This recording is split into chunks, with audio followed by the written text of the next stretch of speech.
মুআজ্জাজ হাজরিন, দ্বিতীয় নম্বর ফজিলত হলো এই দিন আল্লাহ তাআলা মানুষদেরকে জাহান্নাম থেকে মুক্তি দেন। সুবহানাল্লাহ বলেন।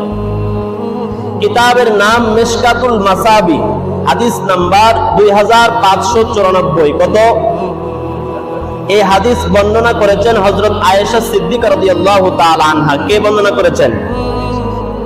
عن عائشة رضي الله تعالى عنها قالت أن النبي صلى الله عليه وسلم হযরত আয়েশা সিদ্দিকা রাদিয়াল্লাহু তাআলা আনহা থেকে বর্ণিত, তিনি বলেন রাসূলুল্লাহ সাল্লাল্লাহু আলাইহি ওয়াসাল্লাম ইরশাদ করেছেন, মা মিন ইয়াউমিন আকতারা মিন আন ইউতিকাল্লাহু ফীহি আবদাম মিনান নারি মিন ইয়াউমি আরাফা।